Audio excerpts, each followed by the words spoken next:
आर्थिक आधार पर अगर देखा जाए तो बड़े बड़े शहरों के जो मुख्य बाजार हैं उनकी कीमती जमीनों पर किनके कब्जे हैं? जो भी शहर की मुख्य जगह है, प्रमुख स्थान है, वहां पर कौन काबिज है? गांव बस्ती से बाहर खेतों में जो थोड़ी बहुत ज़मीनें उसके ऊपर कूद रहे हैं, उछल कूद कर रहे हैं कि उनके पास ज़मीनें नहीं है। एक भैया था, किसानों का लड़का, बेवकूफ़ी कर रहा था कि EWS के पास ज़मीनें नहीं है। वो यहाँ बात कर रहा है जहाँ मैं रह रहा हूँ। अब इनको पूछा जाए कि हमारे पड़ोस के शहर जोधपुर में जितनी ज़मीन अकेले मेहरानगढ़ ट्रस्ट के पास है, उम्मेद पैलेस, बहुत लंबी चौड़ी ज़मीन है, उतनी ज़मीनें तो 10-10 गांवों की अगर पूरी ज़मीन किसानों की बेचे तो भी उनके बराबर कीमत की नहीं होती। एक एक आदमी के पास इतनी ज़मीन है। जोधपुर की नई सड़क पर जो बड़ी दुकान है, उस ज़मीन की कीमत कई गांवों की आधी खेती की ज़मीन के बराबर हो जाती है। तो जो कीमती ज़मीन है उन पर कब्जा किसका है? जो आर्थिक तंत्र है, जो अर्थव्यवस्था है, जो धन है, उस पर कब्जा किसका है? SC ST OBC का है या EWS वालों का है? जोधपुर का शास्त्री नगर एक पॉश कॉलोनी है। शास्त्री नगर में SC ST OBC के कितने मकान मिल जाएंगे आपको? सरदारपुरा में भी नहीं मिलेंगे। जो इस प्रकार की महत्वपूर्ण, जैसे जयपुर में है, नेहरू बाजार है, बापू बाजार है, MI रोड है, यहाँ पर SC ST OBC का क्या है? ये समझना पड़ेगा कि आर्थिक तंत्र तो पूरा ही उनके कब्जे में है ही। समाज में उनका रुतबा है। EWS का एक व्यक्ति जिसकी आबादी 1% नहीं है उस विधानसभा क्षेत्र में, चुनाव लड़ लो वो टक्कर करेगा। कह रहे हैं कि वो तो समझदार है। अब हरिजन चाहे कितना ही समझदार हो, वो अगर चुनाव लड़ेगा तो उसको सामाजिक स्थिति इतनी कमजोर है कि उसको न मेघवाल वोट देगा, न चौकीदार वोट देगा, न चमार वोट देगा कोई उसको। और पिछड़ी जातियां तो दे ही क्या, उसको वोट करना ही नहीं चाहते। अभी भी हरिजनों में से MLA MP बहुत कम बन रहे, नहीं के बराबर समझ लो। क्यों? क्योंकि अनुसूचित जातियां भी उनको वोट नहीं देगी। ये सामाजिक स्थिति का फर्क है। आज OBC को आरक्षण नहीं है। राजस्थान की विधानसभा में 100 से ज्यादा MLA OBC के होने चाहिए, पर नहीं है क्योंकि आरक्षण नहीं है। आरक्षण के बिना इनको कौन जीतने दे? तो पर्याप्त प्रतिनिधित्व OBC का हो ही नहीं सकता कभी। सरपंचों में अगर देखा जाए तो ऐसे बहुत सारे गांव मिल जाएंगे जिनमें आज से 30-40 वर्ष पहले, 20 वर्ष पहले तक OBC के लोग कभी सरपंच बन ही नहीं पाते थे। जनसंख्या आधी से ज्यादा होती थी गांव में, और एक परिवार सेठ का होता वो सरपंच बन जाता, एक ब्राह्मण सरपंच बन जाता, कई गांवों में एक ठाकुर सरपंच बन जाता। क्या एक जाट को कोई सरपंच बनाता है गांव में? अगर हो तो एक प्रजापति को कोई सरपंच बना देगा अकेले को? तो ये सामाजिक स्थिति की वजह से राजनीतिक स्थिति भी मजबूत है। तो ये आरक्षण, ये जो जाति आधारित जो सामाजिक स्टैंडर्ड है लोगों का, ये समाप्त होना चाहिए। समानता आनी चाहिए। समानता की बात करते हैं तो ये कह रहे हैं आप समरसता बिगाड़ रहे हो हमारी। समानता से नाराज है कि समानता की बात करने से समरसता नुकसान पहुंचता है। मतलब असमानता रहने दो। आप बार बार समानता की बात करते हो तो मन मुटाव बढ़ रहा है लोगों में। समानता की जरूरत नहीं, समरस रहो। अगर असमानता है तो उसमें राजी हो जाओ, और कोई ऊंच नीच है, भेदभाव है तो पड़ा रहने दो, उसमें ही राजी हो जाओ। रस लो उसका, समरस बराबर रस लो। उसमें रस लेना बंद मत करो, तुम समानता की बातें मत करो, इससे हमारी समरसता बिगड़ रही है। तो मैं अब परिस्थितियां मैं थोड़ी बात करूंगा। जैसे हमारे देश की कार्यपालिकाओं की क्या स्थिति है। कैबिनेट मिनिस्टर, इंडिया की कैबिनेट मिनिस्ट्री में कहते हैं कि ओबीसी का एक भी कैबिनेट मंत्री नहीं, आधी आबादी, और कैबिनेट में एक आदमी को नहीं लिया गया। आधे मिनिस्टर होने चाहिए कैबिनेट में ओबीसी के, कम से कम आधे, ज्यादा हो तो और ही अच्छी बात है, होने तो आधी से ज्यादा आबादी है ओबीसी की, परंतु कैबिनेट मिनिस्टर ओबीसी वालों को नहीं बनाया जाता। पूरे मंत्रालय में भी बहुत कम ओबीसी के लिए स्थान छोड़े हैं। ज्यादातर मुख्यमंत्री, ओबीसी के मुख्यमंत्री कभी कभार कहीं बनते हैं। ये एससी एसटी का हालत और भी कमजोर है, क्योंकि एससी एसटी को अगर प्रधानमंत्री बना लोगे, मुख्यमंत्री बना लोगे, फिर तो उस पार्टी को कोई वोट ही नहीं करेगा।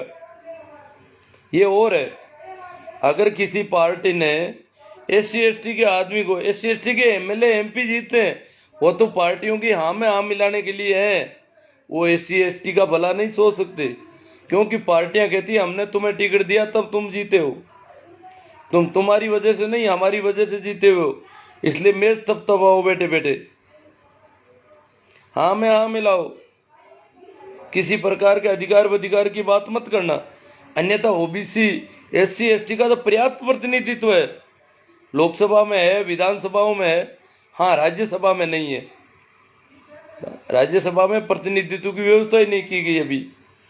तो कुछ लोग कहते हैं कि एससी के मुख्यमंत्री, जहां कहीं भी एससी के मुख्यमंत्री बने, और जो पार्टी एससी के, हालांकि मायावती जी काफी अच्छा प्रदर्शन कर पाई उत्तर प्रदेश में, बाकी बहुत कम प्रदर्शन अच्छा हो पाता है, और फिर उसको कमजोर कर ही दिया जाता है, कैसे भी समझो, क्योंकि अन्य वर्ग उनको साथ नहीं देंगे।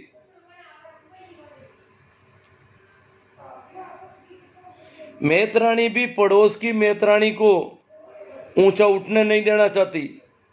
हाँ, राजरानी को चाहे कितनी ऊंची उठ जाए, मेतरानी को कोई तकलीफ नहीं, पर पड़ोस की मेतरानी अगर थोड़ी ऊंची उठ गई तो उसकी खाना पीना हराम हो जाता है।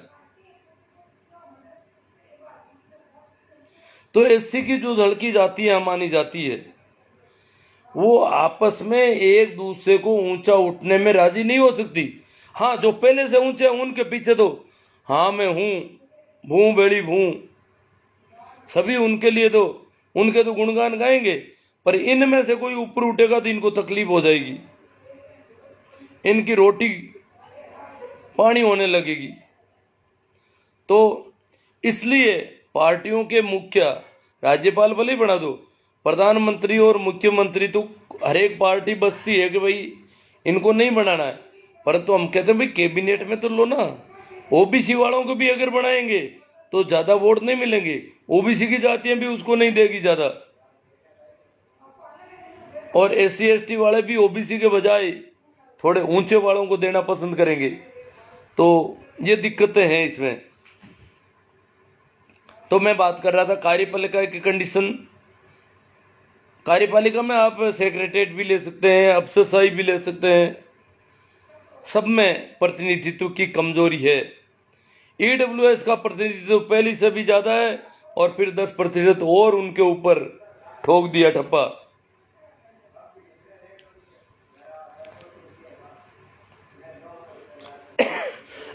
दूसरा है व्यवस्थापिका। व्यवस्थापिका में दो तरह के सदन है, लोअर सदन, हायर सदन। उच्च सदन में प्रतिनिधित्व के लिए कोई व्यवस्था नहीं है, इसलिए पूरा कब्जा पूंजीपतियों का है। निम्न सदन में, लोकसभा में या विधानसभा में, इनमें एससी एसटी के लिए परसेंटेज निर्धारित है, इसलिए उनका प्रतिनिधित्व है, परंतु वही पार्टियों की नकेल डाल के उनको वहां बिठाया जाता है। अपने आप में अगर कोई एससी एसटी का कहता है कि मैं तुम्हारी पार्टियों के बिना मेरे हिसाब से रहूंगा, तो उसको बीजेपी से खड़ा हो जाएगा तो बीजेपी वाली जातियां आंधी होकर के उसको वोट करेगी और फिर अपने तरीके से उठ बैठ कर निकलवाएगी। कांग्रेस से खड़ा होगा तो कांग्रेस के जो वर्ग हैं वो वोट देंगे और अपने तरीके से उठ बैठ करवाएंगे। ये हालत है SC ST की प्रतिनिधित्व की।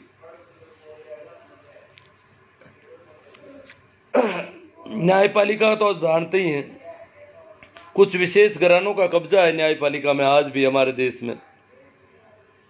इससे ज्यादा बुरी हालत क्या हो सकती है? क्या न्याय करना सिर्फ वही लोग जानते हैं? संविधान के हिसाब से न्याय करना दूसरे लोग नहीं कर सकते, परंतु कुछ विशेष घराने हैं उनका कब्जा है।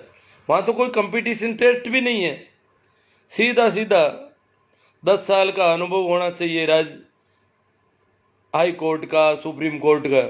अनुभव में क्या, वकील ने रजिस्ट्रेशन करवा लिया और 2-4 केस 10 साल तक पेशियां पलटाता रहा, यह अनुभव हो गया 10 साल का, और इसको न्यायाधीश बना दिया गया।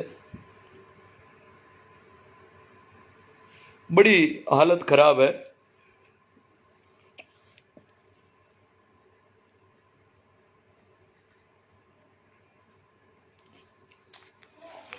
जाति के आधार पर अयोग्य लोगों को अगर बिठाया जाता तो ठीक नहीं है।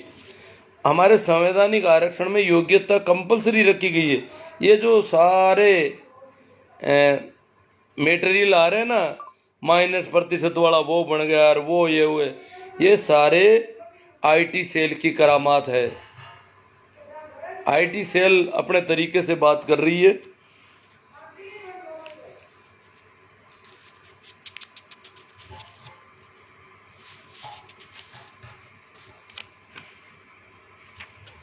अब क्या है कि सवाल तो बहुत सारे हैं, मैं इनको कैसे लूं?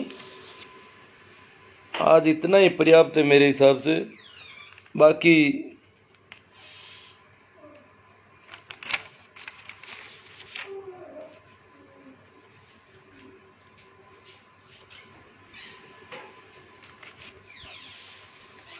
याद रखना 30 तारीख को जयपुर चलना है। ज़्यादा से ज़्यादा संख्या में हम कैसे इकट्ठे हों और कैसे हम हमारी मांग मनवाएं, और जो 10,000 पदों का जो नुकसान हुआ है उसकी अलग से भर्तियां निकलवाई जाए। ये सारे काम करवाने बहुत सारे। वैसे तो इतना है कि हमें हमारी आबादी के अनुपात में प्रतिनिधित्व की मांग करनी है। हमारी आबादी अगर आधी है तो आधे कलेक्टर हमारे होने ही चाहिए, आधे SP होने ही चाहिए, आधे टीचर हमारे होने ही चाहिए। OBC की कहते हैं आधे से ज़्यादा आबादी है। आधे से ज़्यादा आबादी है तो जहाँ जहाँ भी हम आधे नहीं हैं वहाँ आधे होने चाहिए। अब इसका पता कैसे चले? OBC की जनगणना प्रकाशित करवाई जाए जो 11 में कर ली गई है, और फिर रेगुलर अलग अलग जनगणना करवाई जाए। जब जातियां हैं तो जाति आधारित जनगणना करने में क्या तकलीफ है? जैसे ही जनगणना होगी पता चल जाएगा कि इनका प्रतिनिधित्व इनकी आबादी के अनुपात में नहीं है, तो हम तो हमारी आबादी के अनुपात में हमारा प्रतिनिधित्व मांगते हैं। हमें किसी प्रकार का सहयोग नहीं चाहिए, किसी प्रकार का आरक्षण नहीं चाहिए। हमारा प्रतिनिधित्व हमें मिल जाए, हमारे लोग उतने हो जाए वहां पर जितने हमारी आबादी है। हमारे वर्ग के लोग होने चाहिए तो हमारी चिंता कर सके। हमारे बीच में से निकला व्यक्ति हमारी परिस्थितियों को जानता है। अब मैं आपके कुछ कमेंट पर बात कर लेता हूं क्योंकि काफी टाइम हो गया। मैं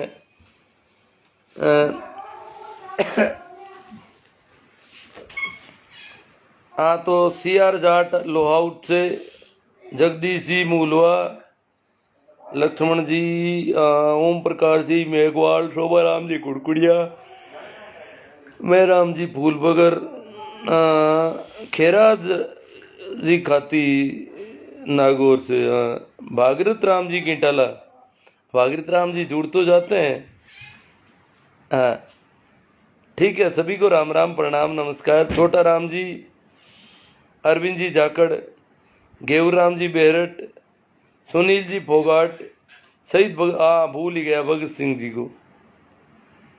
आज शहीद भगत सिंह की जयंती है और भगत सिंह जी पर कुछ बातें करना तो चाहता था पर अब नहीं कर पाऊंगा मैं।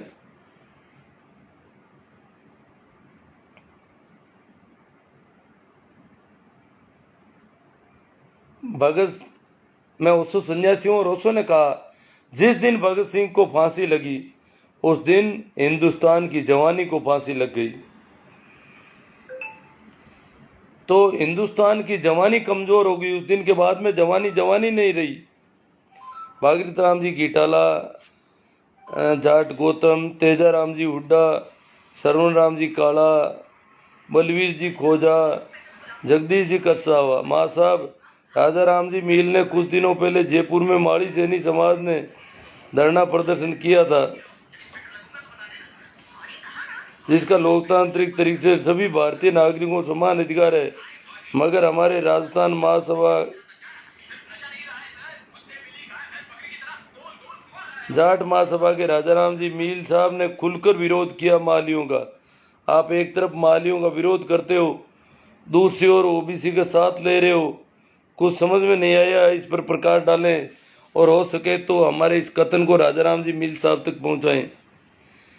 ऐसा है कि मुझे क्लियर पता नहीं है कि वो कारण था, किस बात का विरोध किया गया, क्योंकि राजस्थान आरक्षण अधिकार मंच के संयोजक है राजाराम जी, और आरक्षित वर्ग जितने भी हैं, जो भी जाते हैं, उनकी जो भी विसंगतियां होती है उसको वो लोग राजाराम जी के पास जाते हैं, सभी आरक्षित वर्गों के लोग, और उनकी बात सरकार तक पहुंचाते हैं।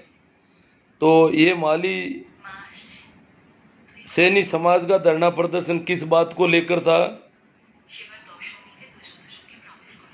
और राजाराम जी ने उसका विरोध क्यों किया? आरक्षण अधिकार मंच के वो संयोजक है। अगर आरक्षण से संबंधित कोई मामला था तो राजाराम जी खिलाफ नहीं हो सकते मेरे हिसाब से।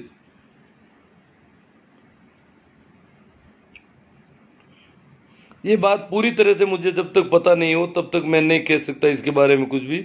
सुनील जी फोगाट प्रतिनिधित्व, महेंद्र जी सारण, भोमाराम जी बेहरट, सुनील जी फोगाट ओबीसी का आदमी कायर है। उसका रीजन ये है कि वह अपने परिवार को नहीं कन्विंस कर पाता तो दूसरों को क्या कर पाएगा।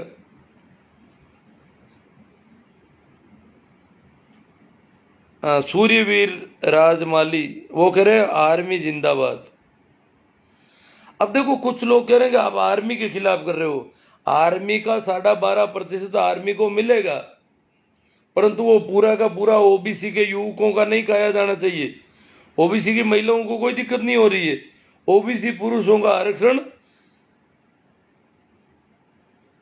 आर्मी और उत्कर्ष सैनिकों में काउंट किया जा रहा है। आरक्षण में आरक्षण, ये बहुत बड़ी गड़बड़ है। सुनील फोगाट गुरुजी आप किस विषय पर है? सीधा सीधा बोलो ना। अब पता नहीं मैंने क्या तिरछा बोल दिया। एमएल लोहिया ईडब्ल्यूएस वर्ग जो सदियों से आरक्षण का स्वाद ले रहे हैं, राजीव चौधरी, राजीव जी चौधरी, दौलाराम जी देवासी कोड का, सुनील जी फोगाट। जब जाट आरक्षण आंदोलन का मैकेनिक था 98 में, काशीराम जी को हम एयरपोर्ट पर लेकर आए थे, तब एक रिपोर्टर ने पूछा था कि आप जाट आरक्षण आंदोलन में क्यों आए हो। देखो सुनील जी फोगाट बहुत अच्छी बात कहना चाहते हैं। 98 में जब जाट आरक्षण आंदोलन चला था, जाट वो कौम है जो ओबीसी के अन्य जातियों के समकक्ष है। वैसे ही उनमें नाता प्रथा है, वैसे ही मृत्यु बोझ है, वैसे ही पिछड़ापन है, बराबर स्टैंडर्ड की जाती है। और उसको पिछड़ा वर्ग आयोग ने पता नहीं कैसे रिपोर्ट दी कि जाट जो है मंडल आयोग की सिफारिशों में जाटों को आरक्षण नहीं मिला। तो बाद में जाटों ने अपनी मांग रखी। कहने में तो ये कहते हैं कि हमारे जो राजनेता थे उनके पास जब गए, उनसे जब पूछा गया तो वो कहते लगे हम तो आरक्षण के खिलाफ हैं साहब, क्योंकि जाटों को बहुत भर दिया गया पहले ही।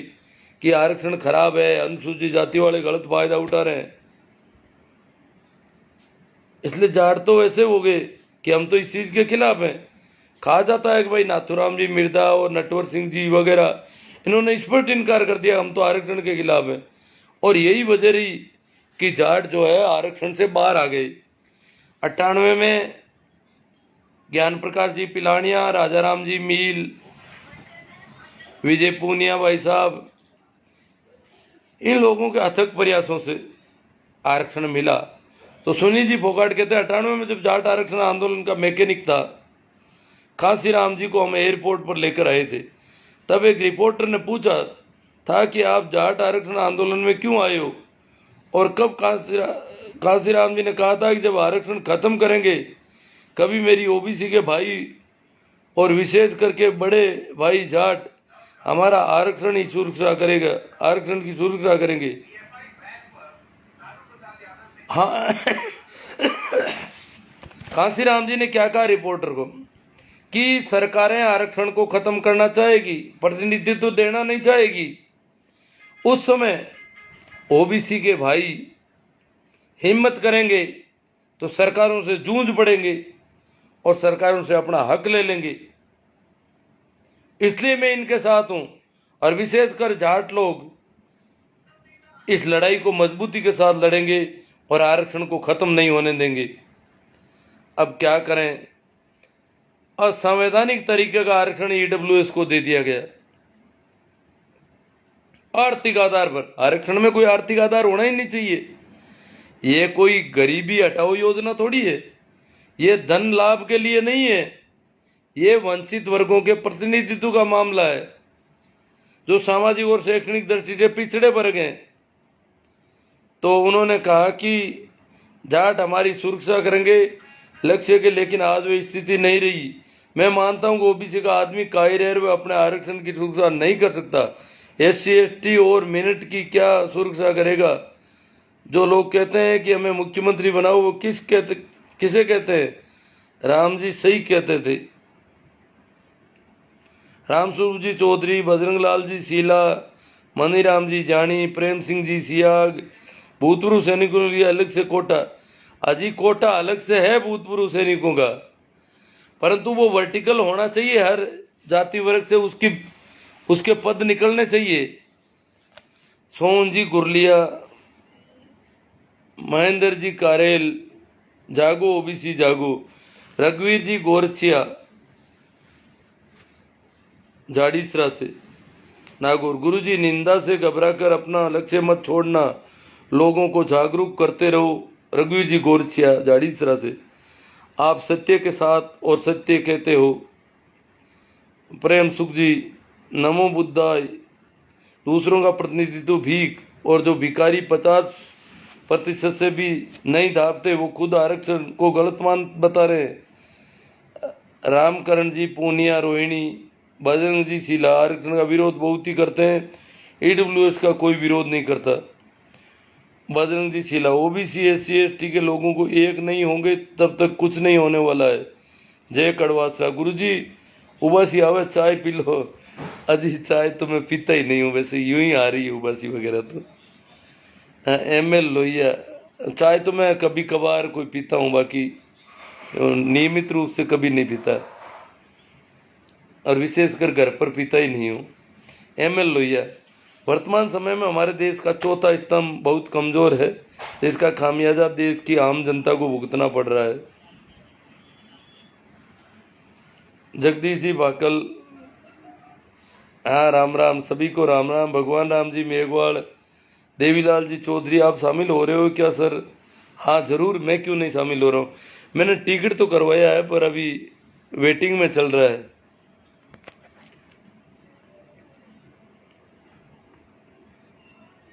ठीक है, थैंक यू।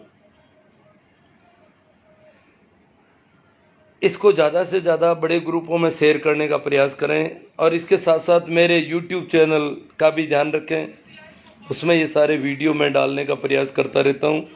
धन्यवाद, आभार।